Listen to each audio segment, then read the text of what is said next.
Hey, everybody, welcome to another episode of the Brief Nerdity podcast. I am your host this week. My name is Ryan. Joining me once again is my wonderful co-host, Trent. Hello. How you doing? I am great. Well, good. Good to hear that you're great. It's a good time to be great because Good time to be a video game fan. it is a very good time to be a video game fan. It is the Electronic Entertainment Expo, aka E3, aka the Christmas Eve of gamingdom. Christmas Eve? Oh yeah, that's all the promises, Yep, and you're waiting for the. Yeah, I got you. you're excited for what's coming soon. Yeah, it's good stuff. I'm happy. Yeah, I've there's been been a lot of watching. good stuff. I've been distracted a lot at work, uh, keeping the conferences going on while I try to do work in the background. Yeah. Luckily, though, there's a lot of stuff on Saturday and Sunday this year, so it helped. That's true. I was actually really surprised by that because normally it's just a midweek thing, right? Before, it used to be like all on Monday, except for like one person on Tuesday. But Yeah. And now everybody has to do their own big thing. yep, which I'm fine with because it makes it so we can spread it out. Spread the love. Because I just remember like by the time Sony's conference would come around at like 7 o'clock on Monday, like we had already seen like Xbox and EA and Ubisoft and maybe Nintendo's at that point. And so by the time Sony's came around that night, I was just like, so tired of watching conferences. But no, I like the fact that they spread it out. So we're going to dig into all the E3 goodness that we've seen so far. We're recording this Monday night, just a little bit after Sony's press conference. Before we get into what we liked and what we didn't like, we're going to just do our round robin and just talk a little bit about some of our best E3 memories. I'll go ahead and get started because when this topic came up, one stood out to me immediately, and I believe it was 2014. I can't remember the exact year, 2014, 2015, fairly recently. But it was a Final Fantasy VII remake. Most people know that that's a game that's been asked for and asked for 2 decades now, almost. And it's kind of been teased, and Square's like, "Oh, we'll never do it. Oh, it would be impossible for us to do it." And then like when the PlayStation 3 was being revealed, they showed like what Final Fantasy 7 would look like in PlayStation 3 graphics, and everyone got all excited. They're like, "Oh nope, we're not actually making a remake. We're just showing you the power of the PlayStation 3." And everyone's like, "Ah!" So the way they did the reveal in the trailer, like nobody knew it was coming. It wasn't leaked, no hints of it whatsoever. And even when the trailer starts, you can't really tell like what it is. But then like you're like, wait a minute, I kind of recognize that. And then they're playing a classic song, but it's kind of going a lot slower, so you can't really tell what it is until it kind of hits the main beat of the music or whatever. And then you're like, what? And then it just kind of keeps going and going. You're like, no, no. And then when they reveal it, I was just like, bah! So I was going crazy. I was calling people like on the telephone to be like, dude, and stuff, and posting all over social media and all that fun stuff. So Dude and stuff. Dude and stuff. So it was a very exciting 5 minutes for me in my life. Too bad we're never going to see that game come out. Nope. Yeah, it's funny. Like, it had one of the biggest E3 reveals of all time and generated just a ton of hype, and then it's just kind of gotten quieter and Maybe quieter. 2025. That's my bet. It'll come out the same year that Kingdom Hearts 3 comes out, And Half-Life 3 and Portal 3, and Left 4 Dead 3. and I can't think of another 3 that hasn't come out yet. So yeah, that's a cool story. Did you want to go in with another one, or you want me to go to one? How you go and do yours first, if you like? So mine is actually pretty recent. It was 2015. I was watching the Bethesda conference, and they were showing this trailer for the new Fallout 4. And it was the first Fallout game that really like grabbed me on the trailer, because a lot of I'd seen Fallout 3 in New Vegas, and tons of people were always talking about it. I'd never gotten into it, and the trailer looked great. I liked the music, I liked the thematic stuff of it. I was really excited, and then all of a sudden they're like, "Oh, and by the way, it comes out in October," and I was like, "What?" Yeah, that It was was just one of huge. those moments that it's like that doesn't really happen because especially like even stuff today was like coming in 2018, and I'm like, I don't care then. Hmm. Some of them didn't even have a date. Like we'll look at these trailers and they're just like the trailer just ended and it said coming soon. Okay, I'm like, yep, that means like Right, 2019 or 2020. right. Jerks. If ever, assuming it doesn't get shelved. Yep. But when they said that, they're like, "Oh yeah, it's pretty much done, and it's coming out in October." And then the game came out, and it was great, and it was very not buggy, and I've been playing it again here recently, and so it's been fresh in my mind, and it's fantastic. Very not buggy. Very not buggy. I never knew you never played Fallout 3 or New Vegas. Nope. I started Fallout 3 one time back when I was really into like Oblivion, and I was like, this is like a weird, not as good sci-fi version of Oblivion. It felt like to me, Interesting. you know. And I'm sure once and the problem was that it took me forever to get out of the vault. I was walking around and talking. I was like, this is boring. Like, why am I trapped in this vault? And so maybe if I'd actually gotten out, it would have been a lot better. But I don't want to be at this stupid kid's birthday party. right? But yeah, so Fallout 4 is my entry into the Fallout universe, and I've loved all of it, and I can't wait for Fallout 5. So, Were you my roommate in college when I was playing through 3? when were you playing through it? In Quincy House. Well, then yes, because I was your roommate in Quincy House. Yeah, So but I guess you don't really have any memories of me playing it. So no, I remember you playing Mass Effect because it got me into that game. For some reason, I didn't see you playing the other one. But that's all right. meh, I played a lot of things. so many things.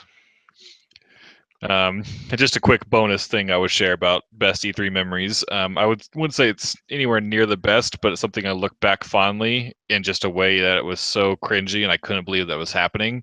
And for those of you who are fans during the Game Rants days, I covered it in detail then because I believe it was 2010. But it was Nintendo doing the Wii Music presentation. Yeah, anything with music. E3 just has a really hard time, whether it's like dance or rock band or anything. It's always really cringy, and I don't know Yeah, why.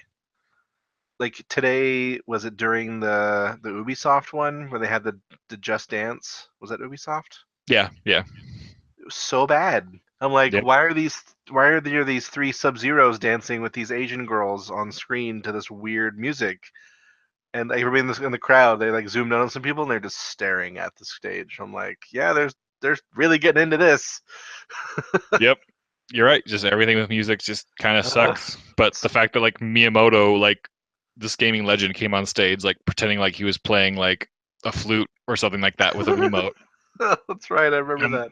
the music was just so terrible too. Like Oh god. it was, and like all the other people playing the Wii instruments looked like they were like fake having so much fun, but their eyes were dead, and so it's it it has gone in history down in history as one of the most cringy E3 moments of all time. But I love it. So It's like one of those train wrecks that you just can't look away from. it's true. It's very true. All right. Well, let's get into this year's E3. So we're just kind of going to go through the press conferences in order, starting with EA. Um, as you guys, most of you know, that a lot of the games kind of cross over from conference to conference. Like, Assassin's Creed made an appearance in the Microsoft press conference, but we'll probably cover it when we get to the Ubisoft section. So just FYI, you know. So there's a lot of stuff in EA. A lot of people online were like, "Oh, EA, that's so disappointing," and I'm like, "Have you seen an EA press conference? It's always like 60% sports, Right? and and like a couple small things, a BioWare tease, and then ending with something big, and that's exactly what it was this time. EA Sports, get in the game. You know, Get in the so game. I always just kind of tune out the press conference, and I don't minimize it, but I shrink it down to a window in the corner of my computer and do something else while they're going through it, and then whatever. Yep. I don't blame them. Madden and FIFA are their cash cows that pay for the Mass Effects and other stuff like that of the EA portfolio, in my opinion. So whatever, they can do what they do.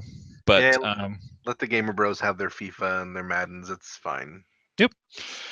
So yeah, so probably the first thing that I took notice of was the game A Way Out.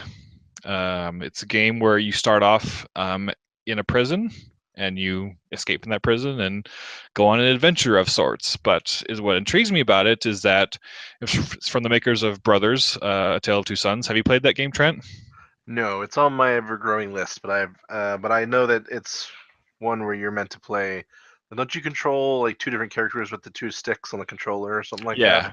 Originally, when it first came out, I thought it was a co-op game, but then when I pull it up, it was like, no, you control the two brothers, but one with the left stick, one with the right stick, and the action for one is the left trigger, and the action for the other is the right trigger. That's the only buttons you use.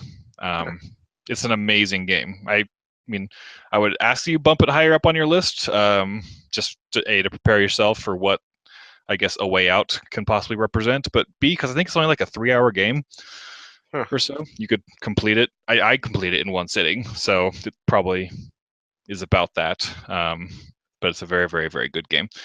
What's interesting about this one is that it is an actual co-op experience, and it's a game that has to be played in co-op. Yep, you cannot play it single player. I mean, which is you could theoretically double box it somehow, but it would probably not work because I mean, it's a fully immersive like 3D, interactive. Um, it looks fantastic. Just watching the trailer, I'm like, one person's like in a cutscene and the other person is walking above them, like watching the cutscene, but can be controlled and walking around. Like it was so cool. I like that. Yeah, it looks way good. So we're definitely going to play that one. Yeah, that looks fun. They gave a little teaser for Anthem. Didn't show much, but we'll probably talk about it a little bit more when they showed a lot more in the Microsoft press conference. But other than A Way Out, there was only pretty much one other thing I kind of took away from EA's conference. And I say one little thing, but it probably took up half of their conference there toward the end. But it was, of course, Battlefront 2. Trent, why don't you kick us off with that one? Yeah, I mean the trailer is phenomenal. It showcases pretty much all of the three eras of Star Wars. The battle that they show on Naboo looks incredible. I'm really excited to know how, because it's all rendered in game engine, but like every cutscene is rendered in game engine now, so it's still hard to know what is scripted and what is possible just to happen in the game itself. Like they show like one of the major buildings in is it Theed? Is that the capital city of Naboo? Yeah. Getting blown up and like giant pillars falling down and stuff. And it was like, if that's possible, this game is going to be amazing. And like Naboo was so beautiful. Like I'm just watching them I running know, around. right? I was like, oh my gosh, this makes every level in the other one look so like boring in comparison. Mm-hmm.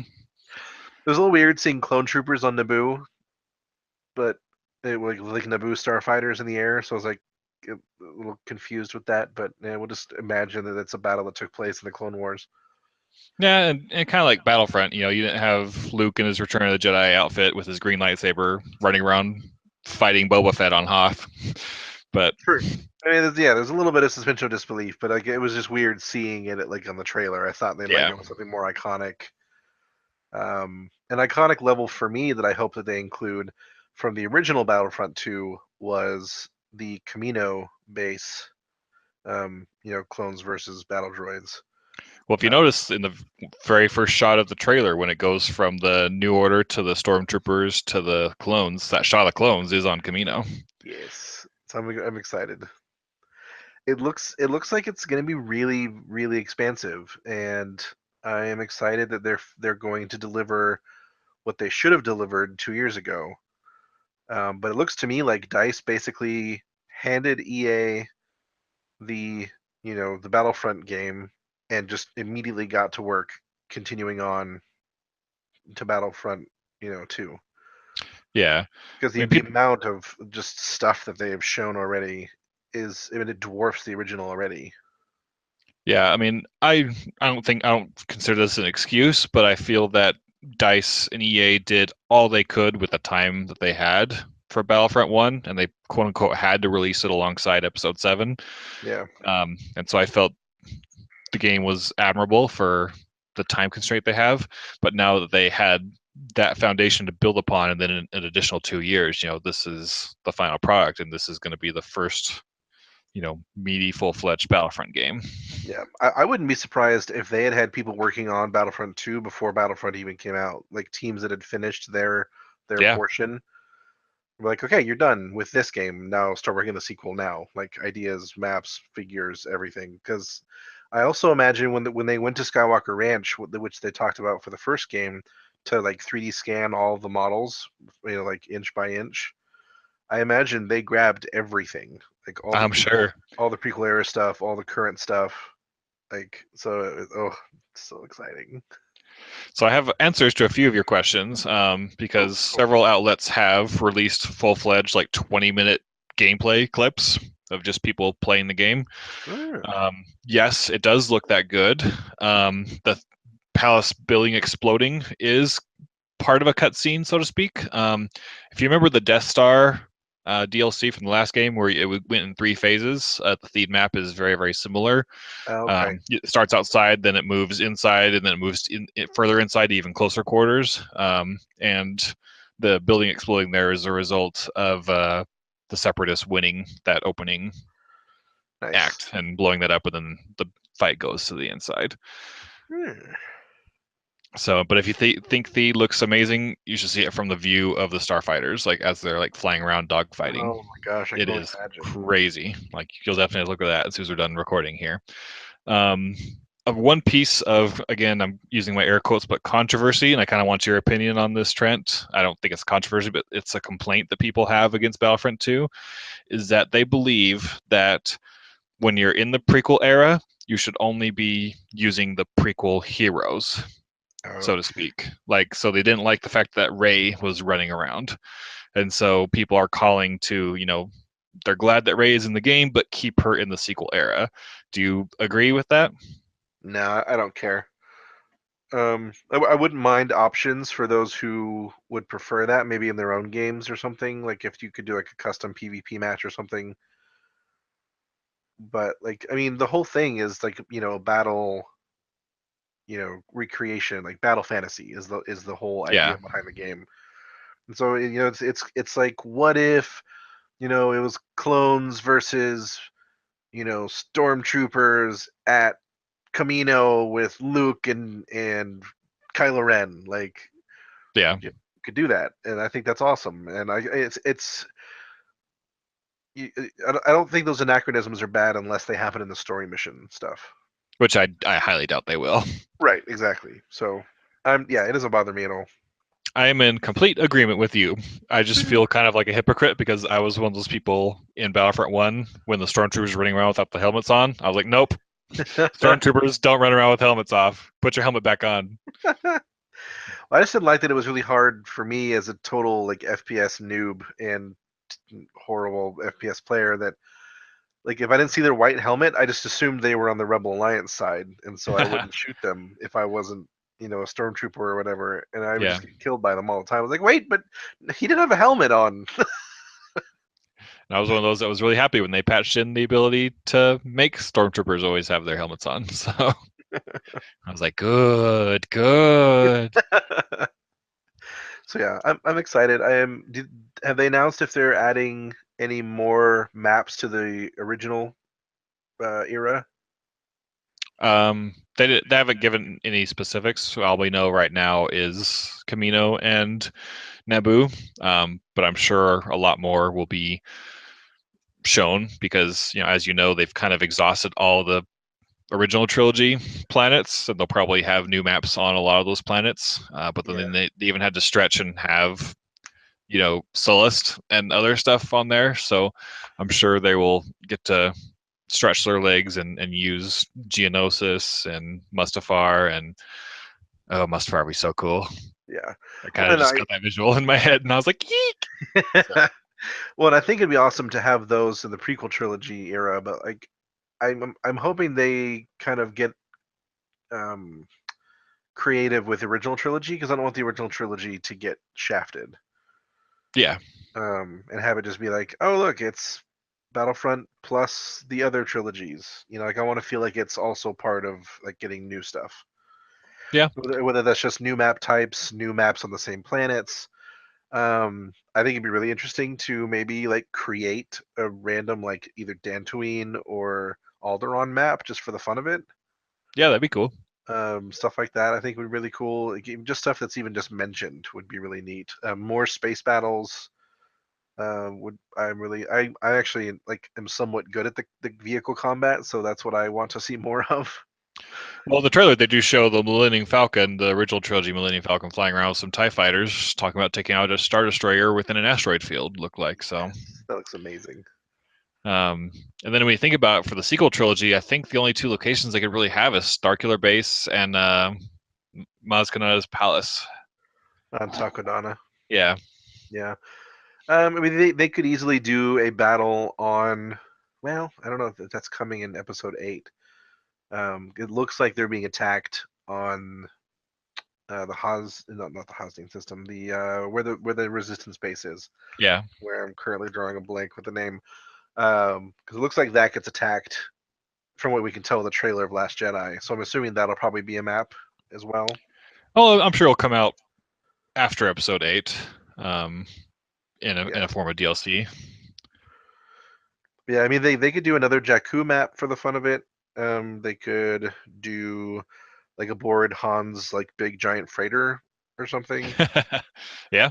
and have the Rathtars running around. Like there's so much stuff they could do. It's just what a question of what they will do and what Lucasfilm wants to let them play with. Well, there's one good thing about that is that they announced that all the DLC will be free. Oh, really? They did. That is really exciting because the DLC actually for Battlefront 1 was really good. The Death Star one especially was incredible. And the So, biggest problem with it is that it split the community. I know right. on PC we had trouble finding games sometime because there just wasn't enough players playing it on PC, especially with all the DLC. Well, I also think just people weren't playing it in general, but Yeah. but yeah, so Um, that's really exciting because that was a big problem. Yeah, it just I've noticed this is kind of a wider topic we may need to address at another time, but I've noticed that there a lot of these multiplayer shooter games, unless they're like the really big titles, they have a hard time, keeping their legs under them and going for more than a few months before the player bases just disappear and move on to something else. Um, you noticed that with Titanfall, didn't you? yeah, and it's kind of interesting because people have noticed the same thing, and it's actually more prevalent on PC Yeah, versus consoles, where consoles, people will pretty much always be playing some of those games. It's just because on PC there's just between all the different AAA shooters like that you could play, mixed in with the not so AAA shooters or free to play and early access games. There's just a plethora of more things to play on PC, so it's even more competitive to keep your attention. yeah. But um, just one last thing on Battlefront before we move on. Something I really, really liked.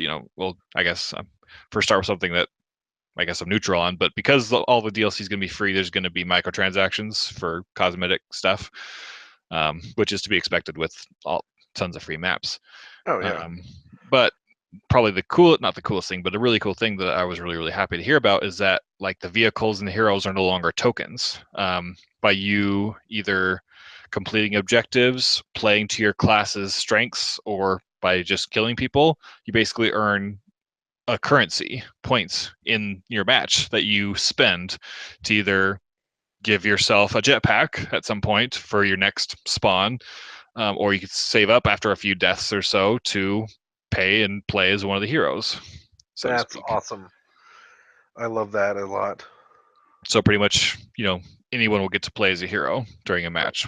So instead of token spawn camping, you actually had people going out and doing what they're supposed to be doing. Yep.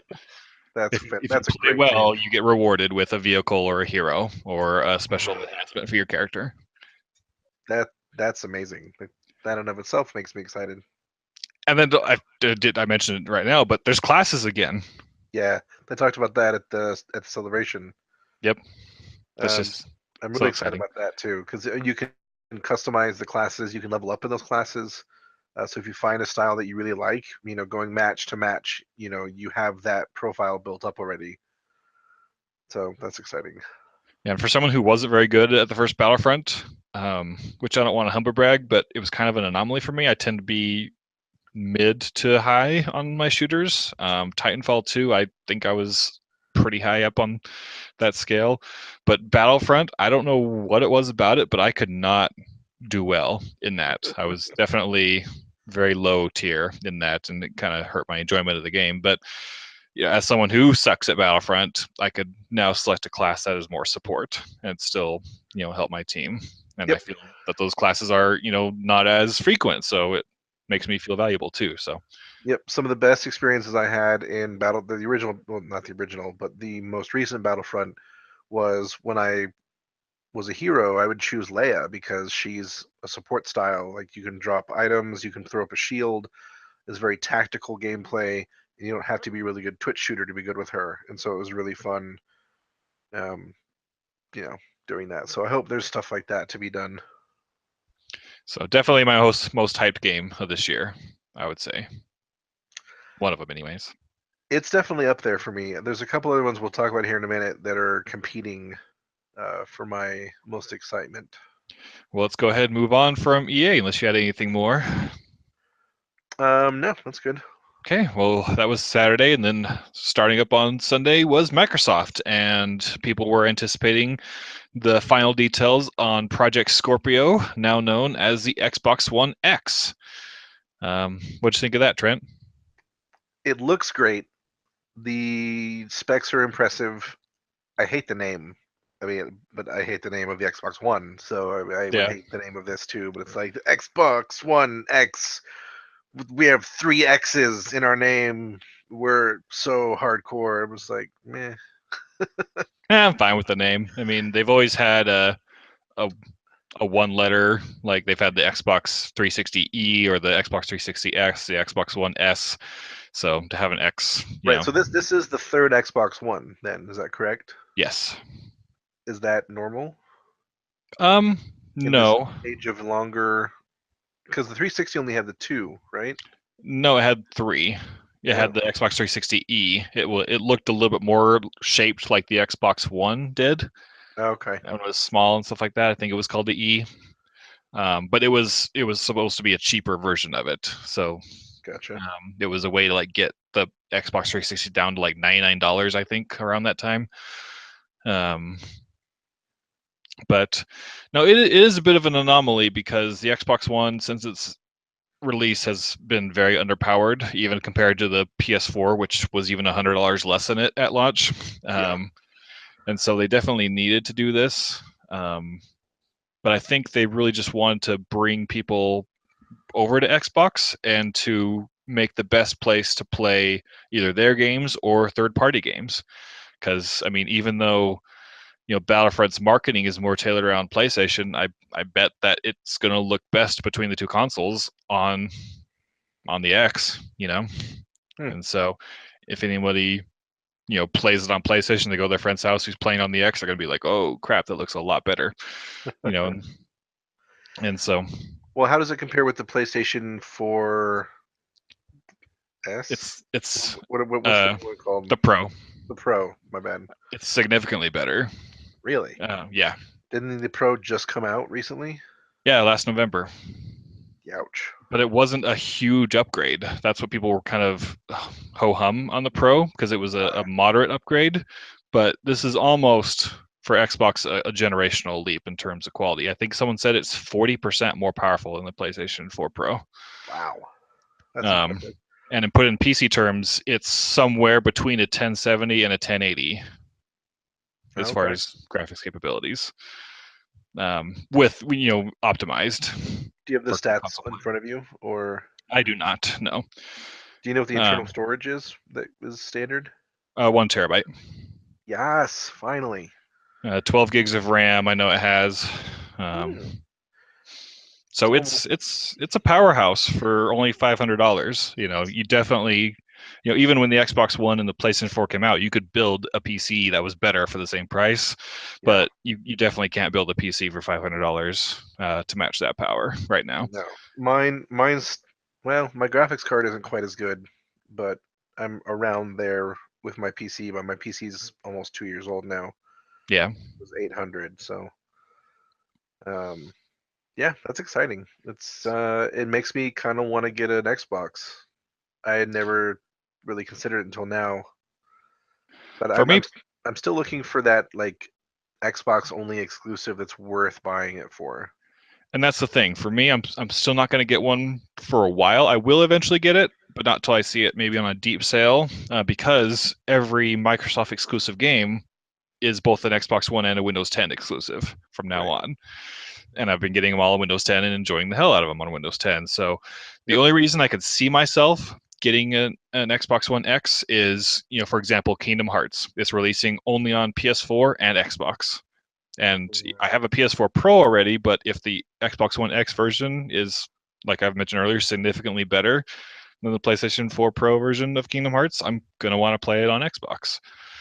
Kingdom Yeah. Hearts might be a bad example because that's kind of its home is on PlayStation. I probably won't ever leave it for that, but something to that effect, to where like Destiny 1 was only on PlayStation 4 and Xbox, and so Yeah. even though it won't receive any enhancements, I would rather play that on the Xbox One X. So when a game comes out that does that, that's probably when I'll pick it up. But So are games like I've seen in the Windows Store where they show games that are on available for the Xbox to kind of tease you to get like an Xbox from your PC, and the game that comes to mind is Gears of War. Is that also available on PS4? no, Gears of War is a Microsoft exclusive. But that's also is it available on the PC? Yeah. Oh, for some reason I was thinking it wasn't. Yep, there's a remake of Gears of War 1 that I've played on PC, and Gears of War 4 is on PC. Hmm, I played them both. So, look at you. yeah. So that's one reason for me not to upgrade from my normal Xbox to an Xbox One X, because I'm already playing them on PC, and right now with my monitor 1440p ultra wide. Yeah, that's true. But Cool. someday. So yeah, let's talk about some of the games that they were showing off. So it might sound silly to a lot of people, and I'm not the biggest Minecraft fan, but I really, really think it's awesome that if you have the Windows 10, the Xbox 360, the Xbox One, a mobile like iOS or Android version of Minecraft, all of those versions are now compatible and play with each other, which I think is amazing. The fact, that's not really something that we've seen before. We see Rocket League has a bit of crossplay. It's the only good example I could think of right now. I know a few MMOs like Final Fantasy 11 lets you play between PS2, Xbox 360, and PC altogether. But I think to the scope, we've never seen a game that has that much cross-play functionality. And again, I'm not the biggest Minecraft fan, and I probably won't even play this, but I just think it's an awesome step in the right direction for gaming as a whole. Yeah, I gotta say, like, I mean, I'm a big Minecraft fan, but we play still the group that I play with. We play on the original, like Java-based, which is now launched out of Twitch, actually, which is funny. But this trailer, like, I remember, I was like, oh, look, Minecraft, cool. Like, they're doing stuff, and then I kept watching, and then they kept showing more new stuff, and then like that 4K like sunset reveal with like the light streaming through the trees and like the water looking as great as it does. I was Yeah, like, okay, that actually makes me want to move over to the Windows 10 Minecraft, and I'm hoping that the problem with not wanting to switch over, and you and I were talking about this earlier, is that the level of modding for the original versions is just so incredibly deep, definitely. and that just doesn't exist yet on the newer stuff, and I don't know if it's going to anytime soon, question mark. I don't know. I'd like it to, but I'm not a modder, so I don't have any say in any of that stuff. I also don't know how mod friendly the new one is, so I would imagine it's not as mod friendly. And they also kind of announced a paid DLC model to where people could put their mods kind of on there. well, was that for mods or was that more just like, here, play this house or use this person skin, or it seemed Maybe. aesthetic. It seemed more aesthetic than mod. You're probably right. but I couldn't tell for sure. So Either way, anyway, looks cool. yeah, Glad they did that. like and especially for new people that are getting into it for the first time and like aren't into the modding side and just want to play Minecraft. Like so my nieces and nephews, for example, being able to have someone playing on a tablet and some people playing on a PC and some people playing on an Xbox, like that's really cool. Very cool, indeed. So yeah. There was a trailer that caught me completely by surprise, but it's called Last Night. Go ahead. No, let's go ahead. Do the positive spin first. Aw. Sorry. We don't know what it's about. It looks very Blade Runner-y, but I really, really love that pixel art style that they did. I don't like it. You don't like it? No, I have a hard time. Like, I get that it's stylistic, but it just to me it doesn't look good, and I would be That's okay. I'd be so distracted by it the whole time. Like, I'm a sucker for either super realistic graphics. Like, one of the reasons I want to play Forza, even though I hate racing games, is that it just looks incredible. It really does. And then the opposite side of that, if you're gonna go old school, I prefer things like Stardew Valley, where you kind of it looks kind of like that 16-bit, kind of like home style, like Super Mario Brothers look to it, or Link to the Past type thing. Like I don't that purposefully gritty, pixely. Like I get if that there are people who do like it, but for me it just doesn't strike anything. Yeah, fair play. But the universe behind it looks really cool. Like the hovering cars and the futuristic Blade Runner stuff. Like I'd read a book about it, but I don't know if I'm going to play the game. Nerd. I know, right? Well, I'll probably be playing it and I'll let you know what I think. Okay, So, well, maybe you can convince me. If you like it enough, maybe I'll give it a try. oh, there you go. We'll see, though. I have no idea when it's coming out. Is it one of those coming soon? I can't remember. I saw so many trailers that sometimes unless it's coming out like within the next like 4 months, I kind of just threw it to the back of my mind to forget about it until it comes out. So, Pretty much. Microsoft also showed off Sea of Thieves, the first real major title from Rare in a very long time. Yeah. And it looks quite good. I'm still kind of trying to wonder. I guess I want to see more about the premise of what you're doing. I mean, we saw, you plundered some treasure, you fought some undead skeletons, and they kind of hinted at the fact that a kraken might be a thing. Was that Sea of Thieves or was that the other pirate one? No, it was Sea of Thieves. You don't see the kraken because I know you saw the kraken in the Ubisoft one, but Yeah, the skull and bones. You saw the kraken at the very end. but in Sea of Thieves, when you're in the cave, you like look up and you see like kind of a drawing of a kraken, and the area is like, oh, well, don't worry about that right now, or something. Oh, that's right. Something to that effect. Speaking of which, that gameplay trailer, first off, it was 9 minutes long, which was impressive. Second, that guy was hilarious. He Like was. he made so many like break the fourth wall comments that I was just like dying the whole time. It's like the diving into the sunken ship looking for treasure. It's like, what could be in here? Anything. No, literally, we haven't finished designing it. Anything could be in here. And stuff like Yeah. that. Like going into the cave, and he's like, make sure you know where you're going unless you're streaming, and the people in the chat channel are just telling you where to go anyway. It was so funny. Yeah. Oh, I loved it. Yeah, but some people on the podcast I listened to played it at E3 last year, and they said it was probably the most fun, like cooperative experience they've had in years. And Huh. so, Okay. it's definitely something I'm keeping my eye on to play. Do you know what if there's like a max player limit? Is it an open world with like enemy players type thing? No idea at this point. Cool. I'd imagine it's going to be something like Destiny and Division styled. Huh. Okay. Because they also kind of alluded to like, hey, here's the shop or the town kind of where you could take treasures you found and barter and trade and stuff like that. Make buy better ships and stuff. That'd be kind of cool. Yeah. So something to that effect. And I like the art style, the cartooniness of it. Very rare, so makes me happy. Hopefully it's good. Speaking of liking the art style, OMFG. I legitimately teared up. I like squeed and like I made a noise of pure joy that scared the crap out of my coworkers because I was like, "Yee!"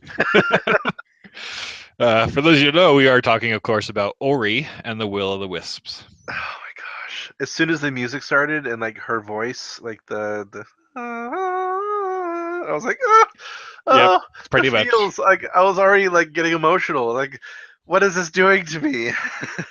And my girlfriend Maggie was in the other room and just started. I just yelled, Ori! So Oh, it looks so. I mean, there's no gameplay yet, but doesn't it, matter. it Don't need it. looks incredible. I'm hoping that little owl dude is a playable person, and like you swap between him and Ori, and they have different powers. I think that'd be really cool. That would be really cool. And I'm wondering, like, So is that the baby of the crow I thing? am. I don't know, but if you look to the background with where the Oh, I baby and Ori are know. looking, you see, I assume that's its dead parents. Well, did you see that there's even more beyond them? Yeah, Like, just it goes on and on. Like, there's just, and I was like, holy, dark and creepy. Like, yeah. I posted the trailer to Facebook, and a friend of mine commented like, "Well, there goes all my money," and then I commented, "It's being washed away with all the tears that you're gonna shed." that's right. I would just throw your wallet away. It's Yep. done. No, you don't need it anymore. Like Moon Studios, they have my full confidence that it's going to be a day one purchase Yep, for me. yep. May even take the day off just to play it all day. Yep. I'm pre-ordering it. I'm playing it the minute it comes out.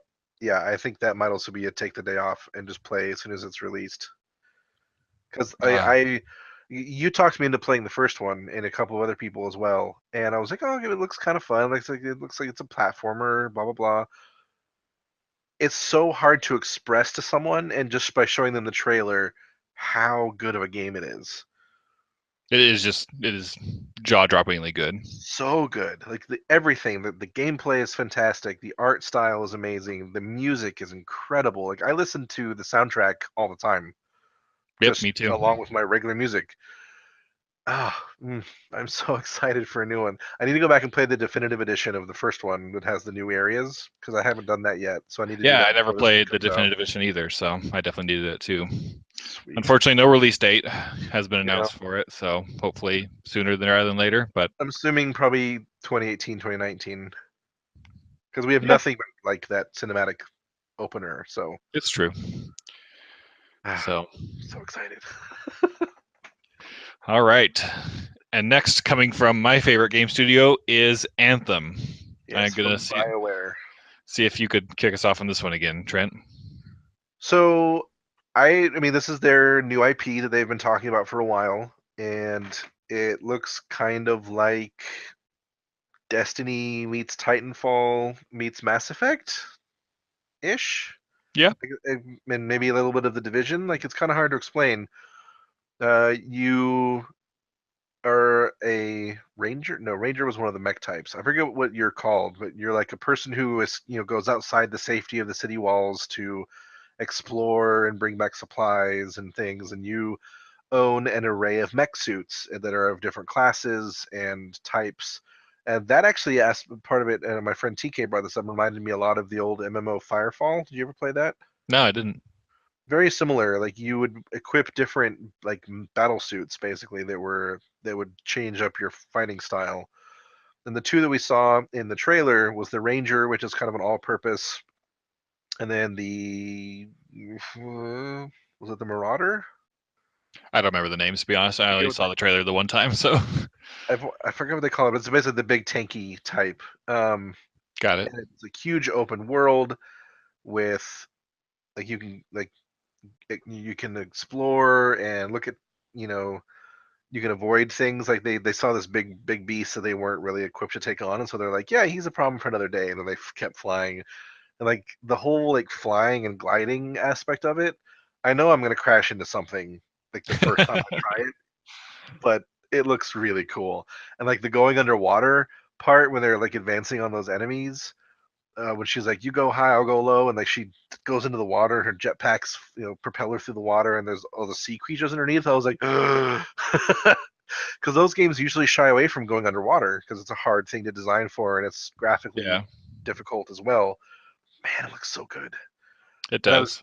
I'm so surprised that it's on the Frostbite engine because so far all we've had there is Dragon Age and Mass Effect Andromeda, and Andromeda wasn't a very good showing for that engine, but it looks really good. That's kind of creating a quote unquote controversy. There's me using my quote unquote controversy again. Um, the Mass Effect community is kind of having a civil war right now, Yeah, and I'm honestly kind of on the fence about it. I could understand both points of view.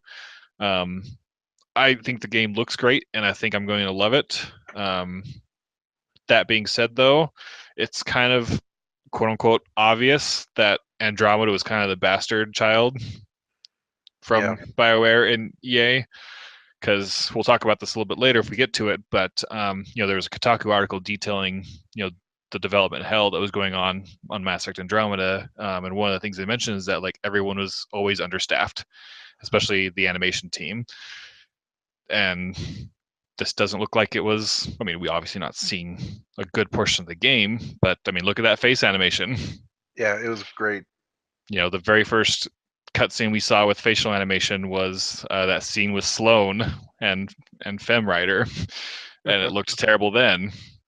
And so people are wondering, like, did EA or BioWare, whomever, basically sacrifice Andromeda on the altar to get this Destiny clone out? And so, I mean, like I said, all evidence points to yes, and it makes me really sad. yeah. So Mass Effect is obviously my favorite game series, but favorite anything media-wise ever. And we got a very mediocre last game, and now the series has been put on ice for now until Yep. EA or BioWare kind of feels like bringing it back out again, which could be 10 years from now. Who knows?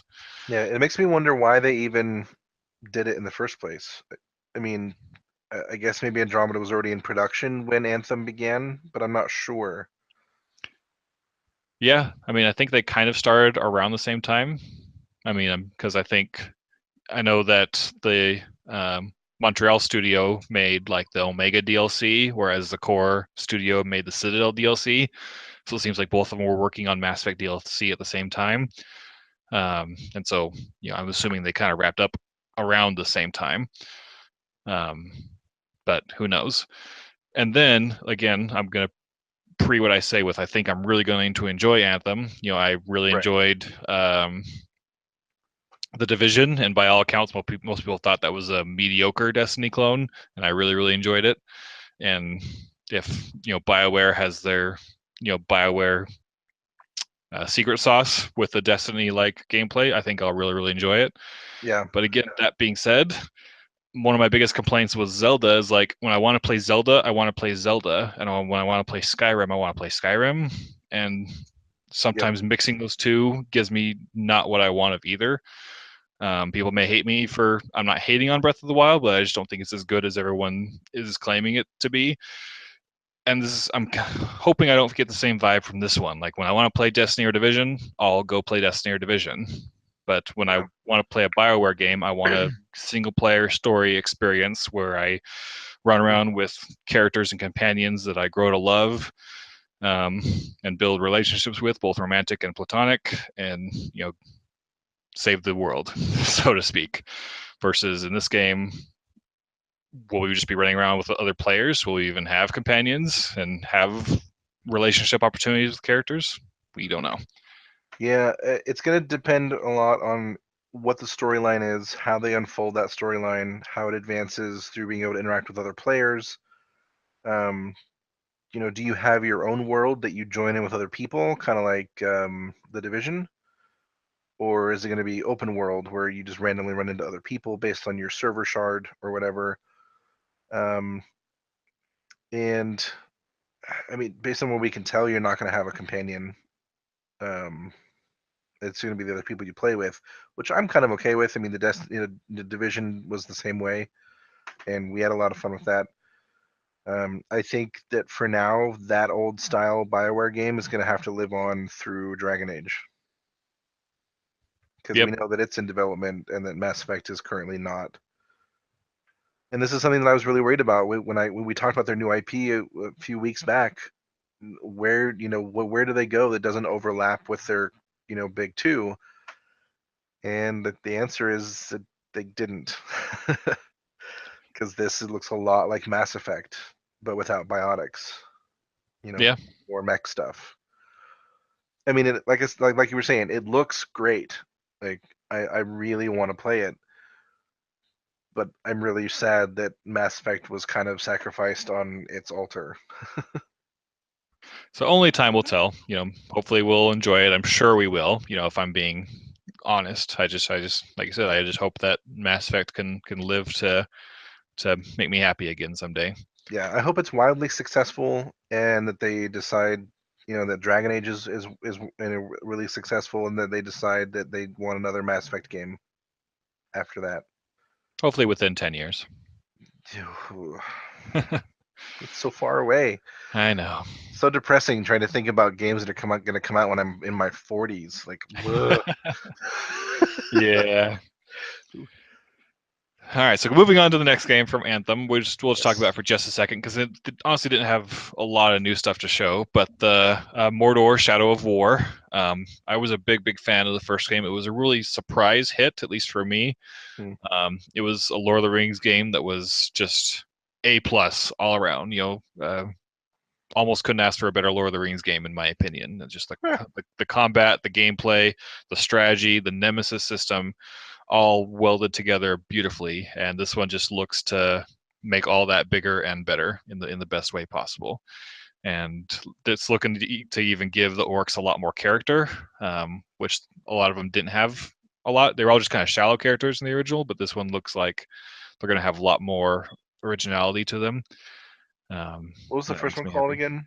Shadow of Mordor. Okay.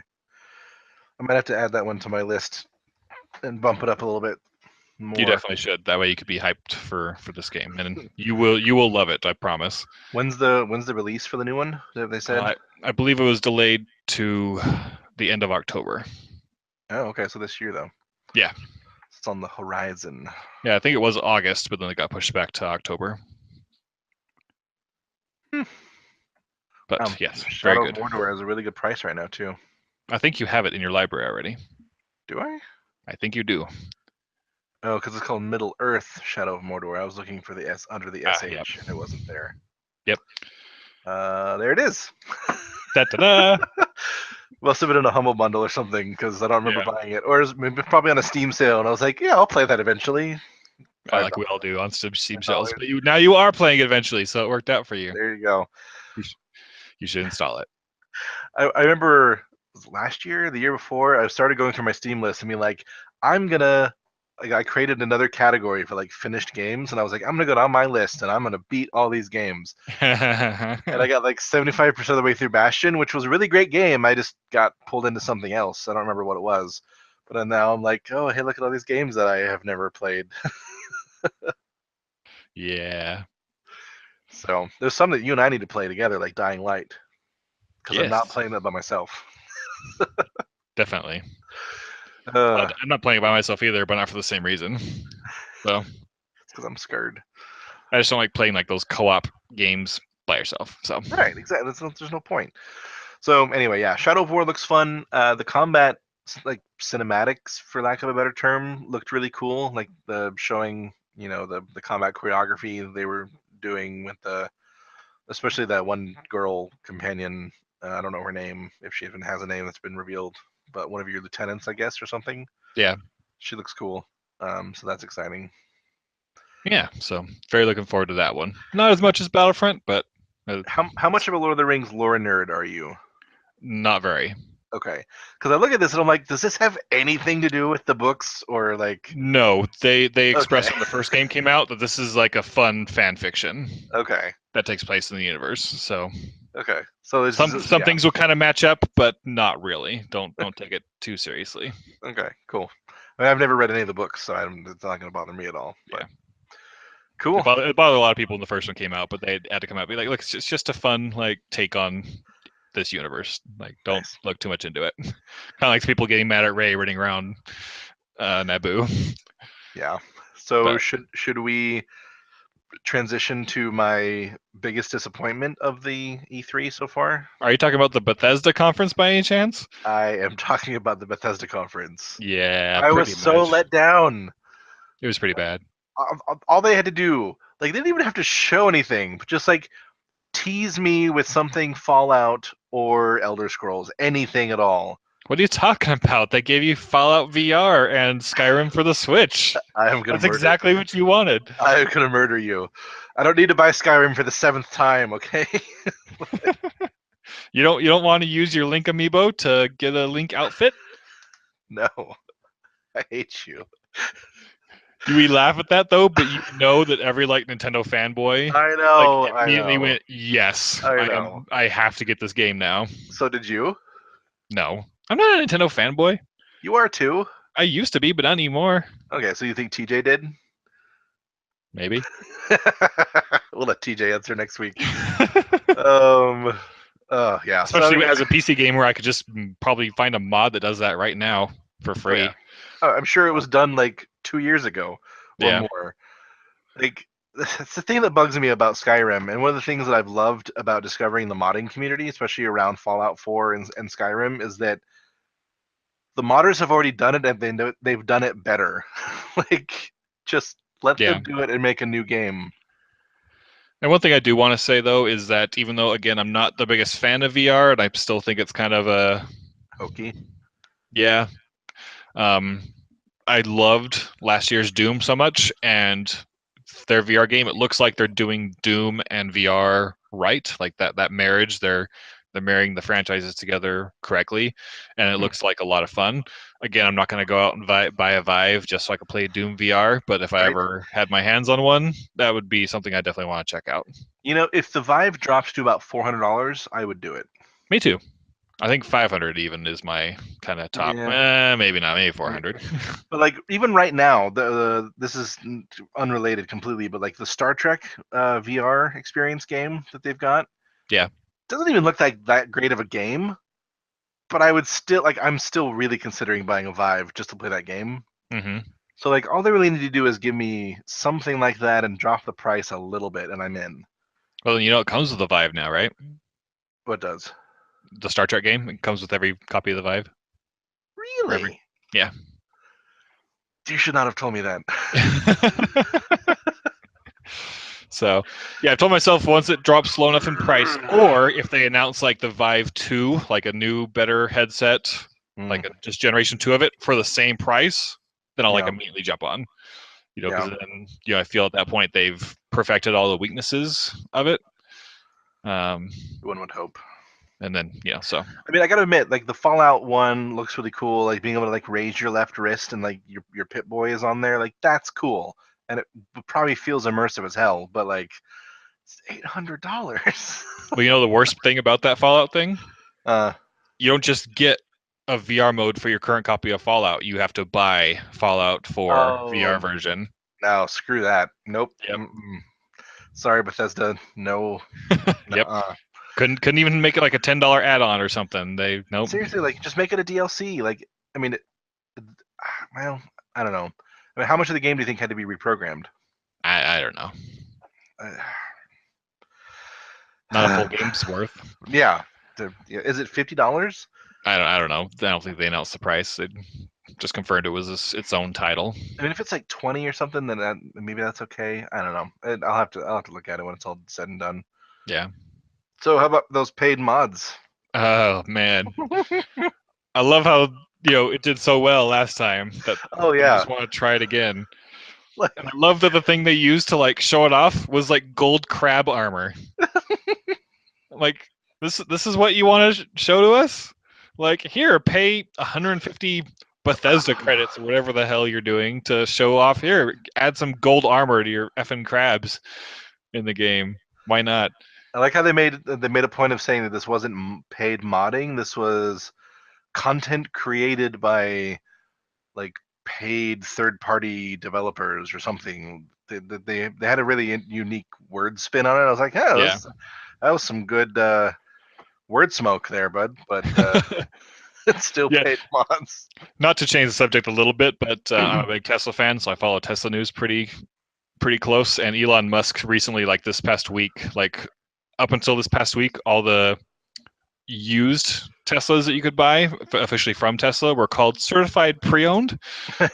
Right. And Elon just this week was like, why do we call them certified pre-owned? We're not fooling anybody. They're used cars.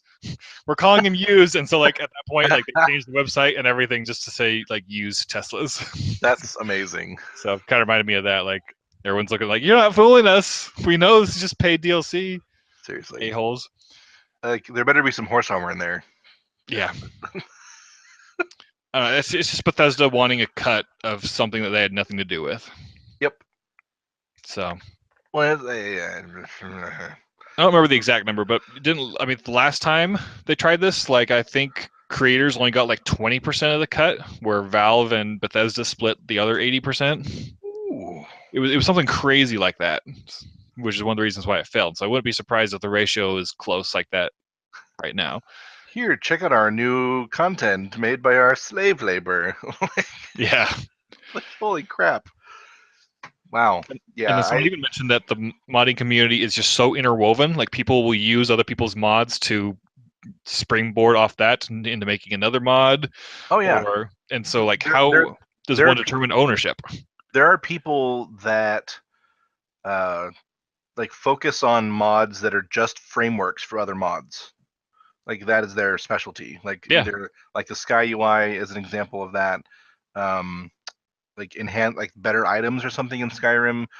There's like a super like armor smith, I think is what it's called, for Fallout 4 that like everyone is attached themselves to now. Like if they have an armor piece that like, and here's our armor smith plugin thing, and it's like, so yeah, like the modding community, I can't get over how much I love it and how much just like it has made me replay those games so many more times. They should just be happy with that. Yep. Now, but no, they want to buy Skyrim for the 6th time. A crab with a top hat and a monocle. Monocle. That's where I draw the line. Come on, Master Chief. Why do that when I can have Dragon Macho Man Randy Savage? I prefer Thomas the Tank Engine. Thomas the Tank Engine, yes. I love Donkey. You should go watch his videos. They're amazing. I've seen a lot of them. That's good. Skyrim 1 is what made me fall in love with him. Anyway, let's touch on their good stuff real quick. Their Elder Scrolls Online trailer was pretty cool. Sure. If you like that game, which I didn't hate it, but no one else really plays anymore, so I just stopped playing it. But Wolfenstein 2 looked pretty good. Like, I'm not a big fan of gory first-person shooter games, but I was like, I might play that. The first one was really, really good. Bethesda is really making a name for themselves by creating really good first-person shooter campaigns. Because they did Doom also, right? Yeah, Doom. Yeah. They did Dishonored. They did that Prey game I played recently. And then, of course, Wolfenstein. So they're really focusing on good single-player only first-person experiences. And I really loved the first Wolfenstein. It was a surprise hit for me. So trailer didn't do a lot for me, but I still have faith the game's going to be good. So yeah. All right. If only they teased Oblivion or like Elder Scrolls 6. Yeah, that's not happening till anything. I know. Mass Effect 4 is being released first. they're gonna beat Skyrim into the ground and like beat its decaying body to whatever. Anyway. Yeah. It wins the Test of Time award because it'll never die. Because I just keep releasing it on every console with updated versions. All right, so that wraps us up for Bethesda. We're going to move on to Ubisoft. Woo! And they started off with something I didn't know I wanted until they showed it to me. Right? And that was the Mario plus Rabbids. I was like, I happened to be on Facebook when the thing was live today at work. I've lost track of time completely. And it pops up and I load it and I was like, what the heck is this guy? Like, what is this rabbit thing hitting a Mario coin box? Like, I don't understand what's going on. And then like, I had to look it up because I didn't get the reference. You never played a Rabbids game? No. Ah, okay. Are they good? They're fun, like party games. Huh. Okay. and kids like love them. They're like the minions of the gaming world. No, but not as bad. Yeah, but like, if you were to have told me yesterday that there was going to be a Mario game that is like XCOM and that it looks fun to play, I would have been like, you are smoking a lot of pot. Yep. But it looks really fun. It does. Like, I'm not even an XCOM fan, but I'm like, I need this. I need this right now. I love that little rabbit like walking up and like casting nonverbal shade at Peach's dress. Yeah. Like, that was awesome. And when she got launches, she's like all taking selfies in Yeah. the air. I think I'm gonna love this game. I love how like Luigi is still not there. He showed up later in the trailer. He had a vacuum. Oh, did he? Okay. Yeah. But yeah, it looks fun. There's a lot of actually, even in like the realm of kind of those tactical simulation like battle games. There's some new stuff they threw in, like being able to launch your teammates or going through the pipes or doing all this different stuff. Like they had some cool new ideas for the genre, and I was pretty impressed. And it's coming out August 29th. Wow, That is really like soon. 2.5 months away. Hey, I'm gonna have a new Switch game to play. I know. Yay. We'll have 2 new Mario games this year. Whoa. Yeah, is Within, like Odyssey 2 months of each other. is Odyssey confirmed, or were you talking about something else? No, Odyssey. It's. Huh. I'm pretty sure it's confirmed for this fall. Nice. I guess we'll know for sure tomorrow. Yeah. That's exciting. Yeah, I was really excited for that. Excuse me. Right now, Mario has a release date for holiday 2017. So It's just nice seeing like Nintendo outside of the Nintendo conference. mm-hmm. It's like, hey guys, there's a new console, and we actually kind of like it. So here's a game for it. And the game looks authentic too. Like I was not able to look at that and be able to tell, yeah, Ubisoft made that game, not Nintendo, because it looks very genuine Nintendo. True. The art style was right on. Everything looked funny and plucky, and yeah, looks good. And something I didn't expect was how touched the lead designer of the game when Miyamoto was on stage presenting his game. Yeah. And Miyamoto was like his hero, and he was all tearing up. That was pretty cool. It was a genuinely good moment. Yeah. So very excited for that. It's probably the first out of all these games we're going to play. Now that I think about it. True story. All right, moving on to Assassin's Creed. I just want to say that the setting looks amazing. Ancient Egypt looks really fun, but the big but in there is that they took a year off to think about Assassin's Creed and what they're going to do. It looks like they didn't update crap as far as like gameplay wise. It looks like the same old, outdated. And the engine. Assassin's Creed. The engine doesn't look that good. Like the city design is great and the people look okay, but they focus a lot on the animals, and the animals look terrible. Yeah. I don't know if you saw that the way I did, but like the crocodiles and the horses and all that stuff, they look like PlayStation 2 graphics to me. Like, it's bad. That didn't really stand out to me, I guess, but it really stuck out to me. I don't know why, but just the gameplay shown in the trailer. Then I think IGN had some like boss battle gameplay, and I watched that and I was like, wow, this doesn't look updated. This looks like Assassin's Creed has been for the past 5 years or more. Yep. So but you have an eagle now that you can fly around and scout with. They just literally copied and pasted that from Far Cry Primal, because I'm playing that right now. That's literally what you do as a caveman. It's revolutionary. Yeah. And I think in Watch Dogs 2, you have a drone that does the same thing. So it's just Ubisoft copying and pasting things from other games and other games.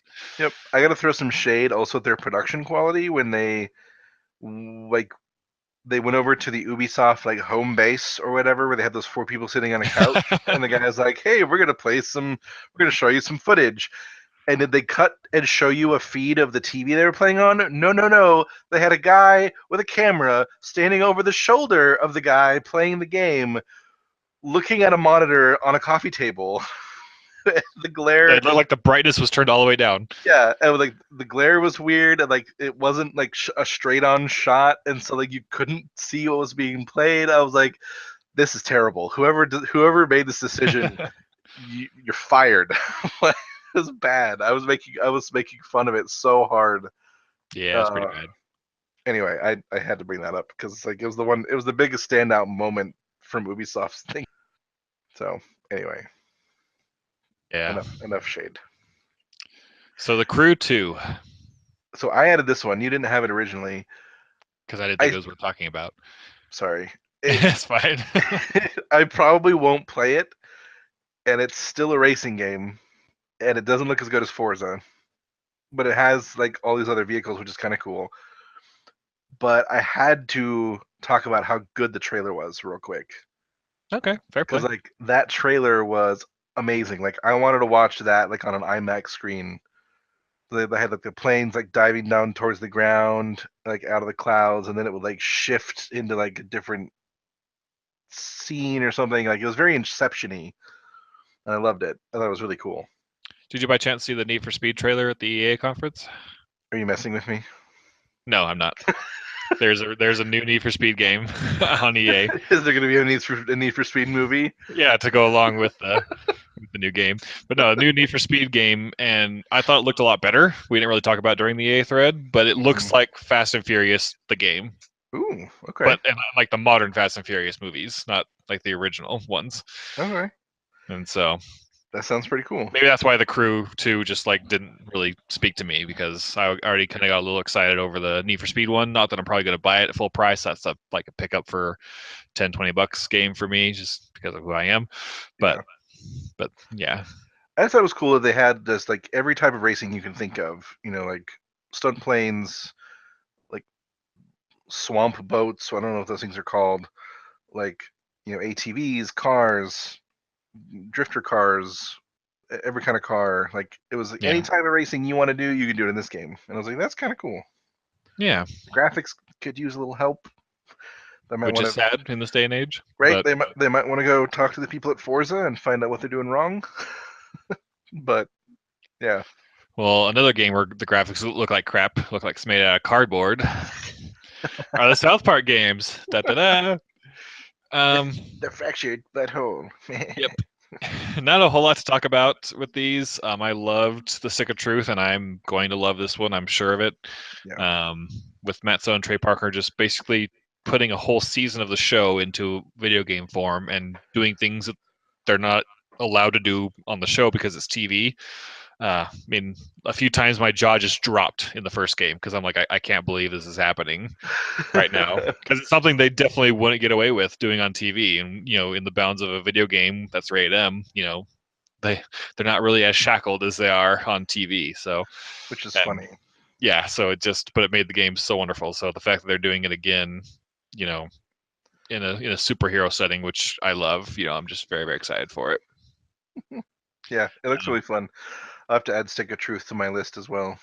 It's really good, and it's only like 10 hours long, even for an RPG. So nice. I also have it also. good. So. They briefly teased a mobile game as well. Not sure how I feel about that. South Park dedicated a whole episode of the show to about how scummy like mobile game people are, for like taking advantage of people's addictions to basically convince a few people to spend tens, hundreds, thousands of dollars on dumb games that give you nothing and just produce endorphins by flashing colors and saying good job and stuff like that.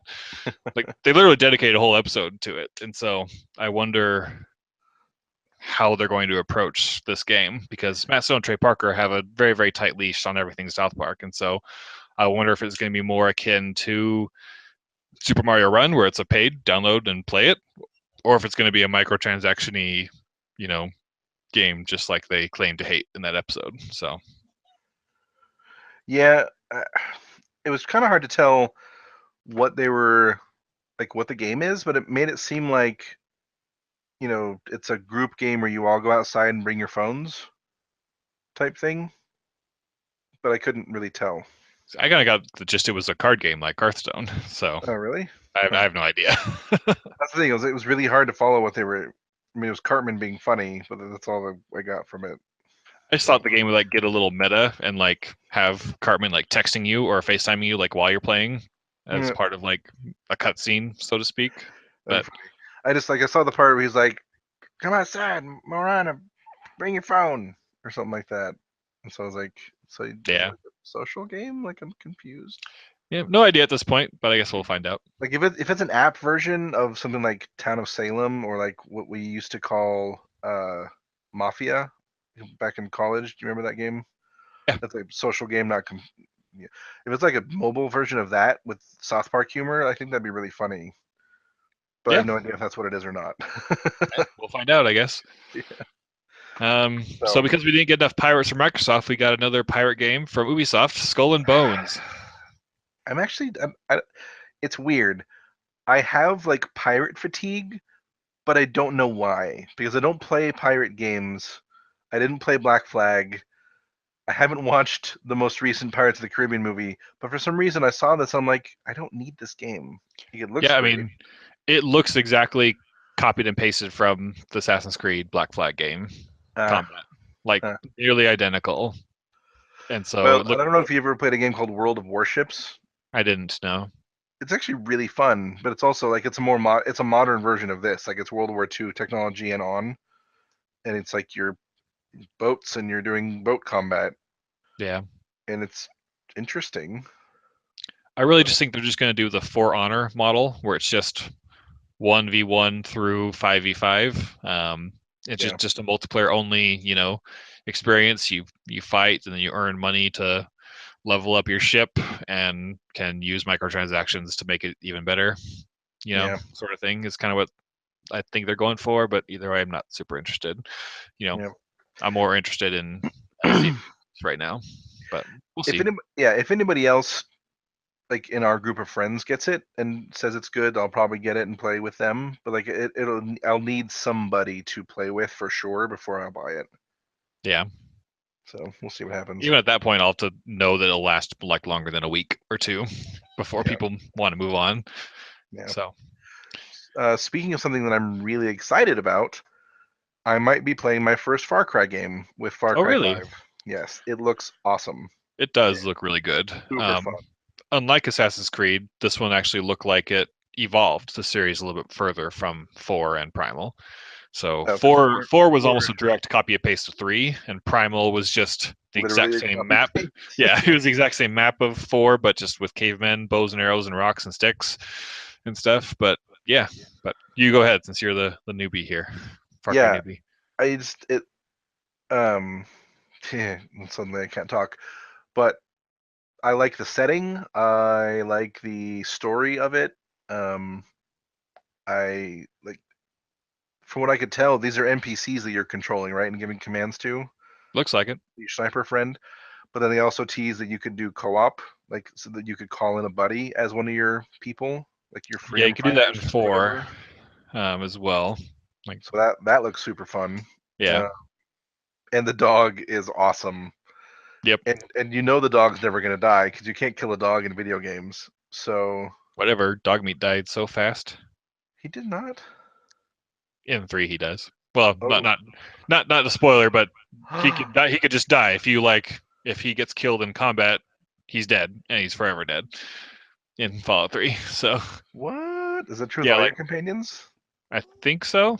I don't. It's been too long. I don't remember. I just remember having Dogmeat as my companion and me just walking to another place on the map, and then just all of a sudden, at the bottom, it said Dogmeat has died. Like he got in a fight somewhere, and I was like, oh, okay. Poor Dogmeat. Yeah. First off, I didn't even know he was a thing outside of Fallout 4. Yeah. This is my only Fallout game I've ever played. Second, your companions are invincible in Fallout 4. Yeah. It's like you go over there and draw their attention because you can't die. But yeah, wow, that's sad. Anyway, Far Cry. So the dog could die, but we never know. I'm willing to bet probably not. Probably not. But yeah, at the end of Fable 2, you could sacrifice your dog's life for some money. Yeah, I mean, but I know. Yeah, anyway, the trailer they showed me, it was very brutal. Sneaking up on those people and seeing the guy's face get taken out with the baseball bat. I was like, holy crap. But yeah, it looks fun. The vehicle stuff looks great. I'm excited. Good. I'm glad. It looks really good. So maybe something we could enjoy together. Yay. We should. So the last thing they showed off at Ubisoft, and I don't know how to think, This on one this. really threw me for a loop. But it was Beyond Good and Evil 2. So there's the good, the bad, the ugly. The good is that this game is finally happening. The first Beyond Good and Evil came out in 2003 and was not a commercial success, but a cult classic, so to speak. Huh. And it ended on a cliffhanger, and that cliffhanger has never been answered. And Ubisoft has been saying for years that they are making Beyond Good and Evil 2. They've even showed a teaser trailer at one point, E3 a long time ago, back in the Xbox 360 days. And then there was even leaked like gameplay footage that got out that you saw you know Beyond Good and Evil 2 back in the Xbox 360 era and playing as the original main character and everything like that. And so I guess the bad is that no, it's not a sequel anymore, even though it's called Beyond Good and Evil 2. It's now a prequel. Right. That And bothers me. So so it's not going to answer the question. nope. Um, And it also had and a then huge tonal shift. yeah, the original game was rated T, but I would say it was a very soft T. Like they maybe said the word like the ass a few times, like just a very, very soft T rating. Like looking at the game, I would think it would be rated E10 today if that rating was a thing then. But nope, this trailer went for the hard R or the very mature M Yeah, because let's like just throw an F bomb every 3 words for every no reason. every freaking it was So weird. I was watching. I was like, I don't understand who the audience for this game is. I mean, I Because guess it's for people who were kids, back in 2003, for teenagers back then, because yeah, now they're all adults. But I I guess mean, it's like if the new Cars 3 came out, it's like, yep, you all were kids when Cars 1 came out. Guess what? Now, Lightning McQueen is a gigolo because that's adult. It's I don't know.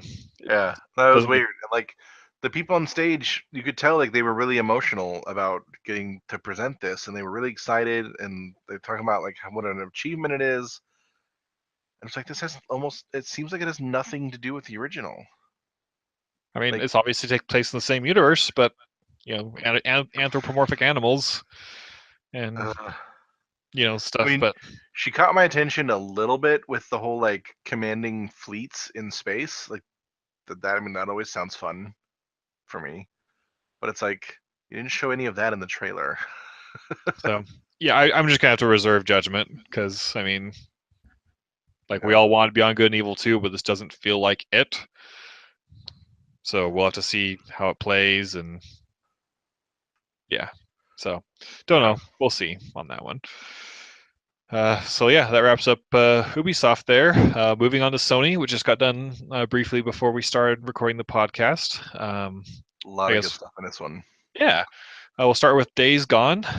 They showed a trailer for it last E3, but it looked so generic zombie shooter that I pretty much forgot about it until they showed this trailer, which looked, still a little bit generic, but it had a few things going for it that I just really, really liked. I really liked the fact that you use the horde towards your advantage.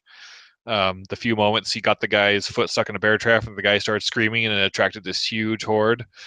And then another moment where he just breaks down the gate and a horde swarms in and starts attacking all the bad guys. And so um, Yeah. that's not something you see a lot in a lot of zombie games. You see the horde coming at you, but not as a neutral party um, to your bounty hunting, I guess, as your character is currently doing in the post-apocalyptic world. Yeah. Yeah. It has. It looks. I mean, the world looks really good. It has a lot of interesting, like you were talking about, like gameplay decisions and like things you can do to mess with the world in really unique ways. And I always like that. But yeah. Yeah. So again, I'll keep my eye on it. Don't know if it's a yes, I need this right now, but something I'm keeping my eye on now. Uncharted Lost Legacy. As you say, it's Girl Uncharted. Like, did we know this was happening? Yes. Okay. They Is teased it, I think, in like December. Are they characters from the original quadrilogy? Yes. Okay. Chloe is from 2 and 3. She was a main character in 2 and a pretty supporting character in 3. Was she the thief or the mercenary? The thief. Okay. She looked familiar. Yeah, she's like Nathan Drake's romantic interest in the beginning of 2 before he moves back over to Elena, Okay. if you remember anything from 2. But yeah, and then the other woman, the black woman, she is an antagonist in 4. Oh wow. Okay. She's head of the mercenary army that is, trying to kill Drake the entire game. So, Ah, interesting. so yeah, so they're Yeah. teaming up and going on a treasure hunt. So, Yeah, it has some cool moments. I like the idea of these two like very morally questionable women as the main characters. yeah, Um, they had some good humor, like when they pull the thing out and the door closes and she's like, "What happened?" So that was good. So that was good. yeah. But I don't know. I mean, it looks good. It's Uncharted, so And it's not a full-fledged new game. They said it's going to be like an 8 to 10 hour experience, and it's almost like an expansion because it's going to be $40. it's So, expensive expansion. But well, I I guess think you could actually buy it standalone without owning Uncharted 4, but it's just going to be kind of a shorter Uncharted experience for $40. okay. It looks fun. Yeah. Um, the second moment of the entire conference that made me squee out loud was the Shadow of the Colossus remake announcement. I knew you'd be excited about this one. I know, like most of you know that I just recently played this game last year for the very first time, and so even with me playing it that recently, I just got so excited for this. Showing that game looking graphically amazing, and then playing just a tiny bit of the soundtrack, which is almost as good as Ori's soundtrack. Trent, it's Huh. just such a good soundtrack. Glad you Just said my name because I wouldn't know who you were talking to. yeah. Sometimes I address the audience directly, audience. That's fair. Sorry, audience. But no, I'm very excited for Shadow of the Colossus.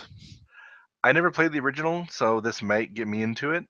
I've heard nothing but amazing things about it from people that have played it. Hmm. So yeah, looks fun. Uh, and speaking of another series that I've never played a game of, with God of War. Yeah, I've never played. I don't want to say played. I've never like sat down and beaten a God of War game. Like I dabbled in them, like played a level or two here and there. But it's on my list of a game series. I want to complete the original trilogy before this new game comes out because this Nice. new game looks great. And of course, the God of War trilogy was very well received by its fans. So Yeah, it's a really big. I think it's just because I've never owned a PlayStation, so a lot of these are games that I am excited about, but may never get to play.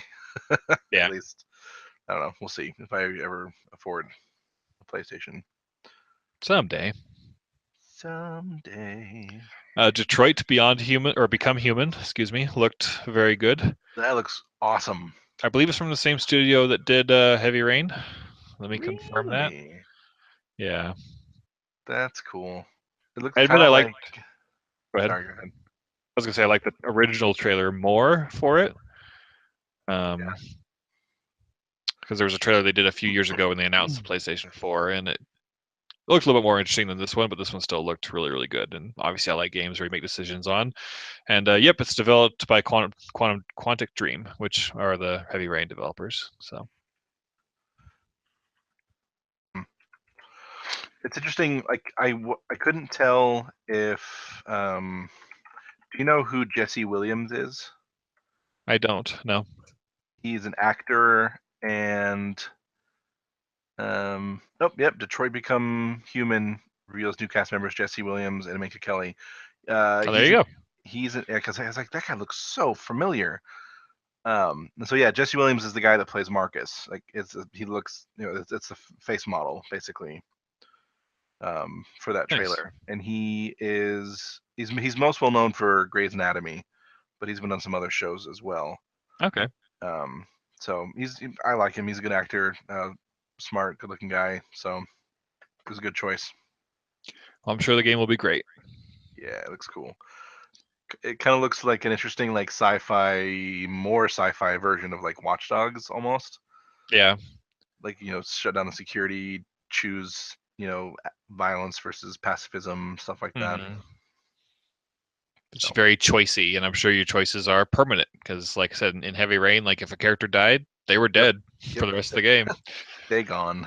and you could, you know, it's not really a spoiler, but the objective of the game is to one of the main characters' sons has been kidnapped by a serial killer, and the four characters like need to work together to track the serial killer down and save his son before it's too late.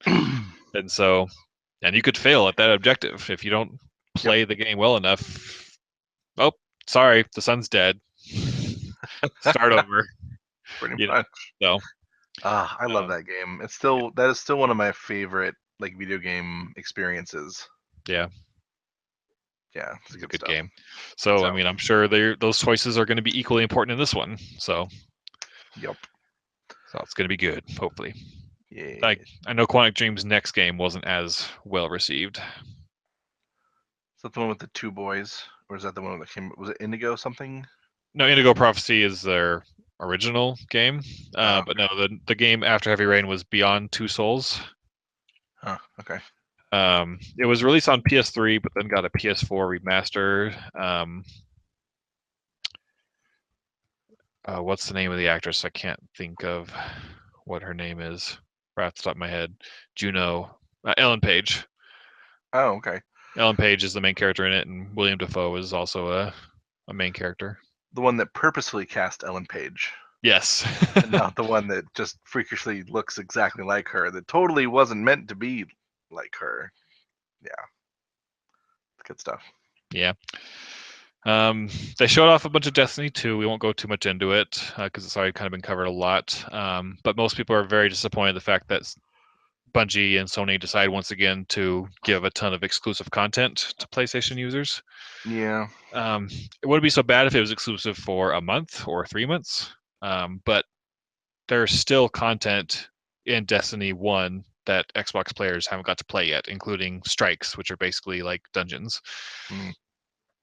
And so that's just a bit annoying. And even like some of the epic weapons, like I guess I never played Destiny, so I'm secondhand telling the story, but I guess there was an epic weapon that was exclusive to Sony for the first like year or something like that. That was just awesome. I think like maybe 1 in every 6 bullets in a 6-shooter would like deal like crazy amounts of damage, and it was so like OP, and people use it to grind and get all sorts of good stuff. And then they patched it like right before it got released on Xbox. And so everyone on Xbox like never got to experience the fun that the weapon was, and the grinding with it to get a bunch of good loot. And so and people took to Twitter to talk about it. It's not even just like Xbox and PC people who are getting mad. Like even people on PlayStation, like, come on, guys, really? Do we really need to do this? Like, it's just ridiculous. But the fact that they give so much exclusivity time to a single platform. Yep. I don't know. We'll see what happens. I mean, I'm playing on PC, so I'll get what I get. But I'm just gonna try to pretend like the PlayStation 1 doesn't exist. Yep, because we'll be playing in 60 frames and That's right. higher than 1080p resolutions. So yeah. You'll be playing what, like 4K ultra wide? Yep. Yeah. Whore. Yeah. What? Sorry. Children friendly. But they ended the conference on a really, really high note. Oh my gosh. It was when you immediately texted me and was like, okay, gotta get a PlayStation now. Yeah, what was I'm gonna go back up and find my exact wording because it was pretty amazing. But yeah, they showed off their Spider-Man game. And it looks to be like the perfect blend of Arkham-esque gameplay, but with Spider-Man style, obviously. Because it started off with just like Arkham's Predator section, Spider-Man kind of being stealthy and taking people out one by one, and then got into a full-on brawl where he's bouncing around in between them, countering their moves and stringing them up and beating them up. And then just had a crazy sequence of him trying to take down a helicopter, and in the meantime, stopping a crane from destroying, a few city blocks of New York. That scene, even though it was all like QuickTime events, at least for the Mhm. most part, it was so much fun to watch and like Yep. to feel like you are Spider-Man in that moment doing those things. Like just watching it was fun. Like I would watch that as a movie. It was so much fun to watch, and like it caught the like perfect feeling to me of like Spider-Man. Yep. Like he's always trying to like save people from the bad guys that are like trying to like knock a building over or throw cars at people and catching them with his webs in like really interesting, unique ways, and it was so good. And like Yep. the combat was very much like Spider-Man meets Arkham Knight or Arkham Asylum. The Arkham trilogy. Yeah. Any of the Arkham games. But I didn't even mind it because it was so cool and it was very fresh and he had a lot of cool stuff. I mean, if you're gonna make a great superhero combat game, you might as well model it after one of the most successful of all time. Exactly. So, and I like what one of the IGN commenters was saying, that it's like in Arkham, you feel like Batman is probably murdering like every other person that he's fighting, just like with the sounds of their bones breaking and like the noises Yeah. it makes. And with Spider-Man, it's like tap tap tap tap tap tap, and it's like, hey, I defeated you, and you're on the ground, and you're totally not dead because Spider-Man doesn't murder people because he's a teenager. They even had to explain that away in Arkham, the last one. I forgot what it was called all of a sudden. Arkham Knight. Yeah, that one. Because you're driving around the Batmobile or running people over, but it like you use this like special like technology when you hit someone, it like shocks them off, but it causes them to bounce off other surfaces temporarily. Seriously? So they're fine. It was something crazy like that, but you're just driving around and just mowing over people, and like you're driving a tank. Like let's. I mean, you're murdering everything. Like let's be honest. There was a really funny. I don't know if it was College Humor video that came out recently that basically made fun of the fact that like Batman doesn't really know what death is, and he thinks his parents are like on a farm somewhere. Yeah. It's like, no, Spider-Man looks really good. They're just sleeping. Anyway, yeah, it's a good video. Like if you haven't seen the trailer for the Spider-Man game that released today, you gotta go watch it. I messaged Ryan and TJ while I was watching it. I was like, yep, okay, so I'm buying a PS4. Done, sold. The end. Like, pretty much. I finished watching that, and I was like during the whole like crane saving moment, like I was leaning forward, I had like my hands up by my face, like I was like, yeah, like what's gonna happen? So it's gonna be good. It's gonna be so good. All right, so that pretty much wraps up our E3 coverage for now. We have Nintendo's Treehouse tomorrow. It's only 25 minutes long. Yeah, it's really short. So not sure. I mean, probably half of that is going to be Mario Odyssey. So we'll see if there's anything unique or special about it. But yeah, you can be sure we'll be talking about it next week. The only bits we got were they did a Nintendo Direct for just Pokemon, this week, and it made a lot of people unhappy. Yes, it did. Because they're like, oh, you wanted like the third game of the Sun and Moon game, possibly on the Switch. Well, nope, you're getting Ultra Sun and Ultra Moon on the 3DS. Yep. And you loved Pokken, I don't know how you pronounce it, whatever that game is, that Pokemon fighting game on the Wii U so much that, guess what, we're giving it to you again on the Switch. Hooray! Because everyone loves Pokemon fighting games. It's an unfortunate reality that we're in, that Nintendo is basically looking at there. Like, we had all these games for the Wii U that no one bought because no one bought a Wii U. Yeah. How many of them can we make any kind of money on? And I would have been fine with it as well if they would have put, Pokemon Sun, Moon, or the Rumored Stars on the Switch as well, because that's what people wanted. Yeah. I'm all for supplemental good material like that, but the fact that, like, oh, nope, you still got to play Pokemon on your 3DS, and you get a Pokemon fighting game on the Switch. So. Yep. I mean, it doesn't bother me that much because, I mean, I don't know. I kind of like Pokemon on the 3DS. Like the whole dual screen thing is cool. Yeah. I don't know how it would be on the Switch. Maybe the side menu would be, or the bottom menu would be off to the side or something. But yeah, worked fine for the Game Boy Color, and Game Boy Advance. True story. Because I've just been used to the dual screens since Black and White that I've just gotten so accustomed to it. So. Well, either way, hopefully Nintendo surprises and delights us with something good tomorrow. Do you have any predictions other than Mario Odyssey?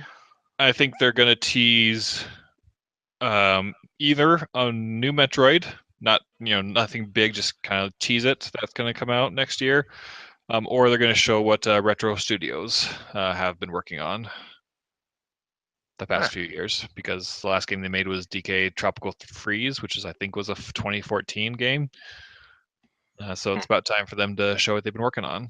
They're a second-party studio. They're a studio based out of Austin, Texas, but they just work on second-party Nintendo games. Like they made the Metroid Prime trilogy, and then they made the 2 Donkey Kong Country Returns games. And so they've been silent for what they've been working on. I don't think it's going to be a new Metroid for them. It's probably a third Donkey Kong game, but either way, they'll tease a Metroid game or at least show what Retro is working on.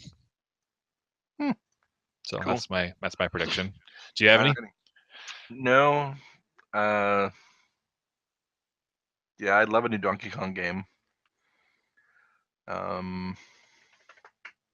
Yeah, I got nothing. I mean, the only 2 that I really know for sure that were going to exist, we already have, which is Mario and Zelda.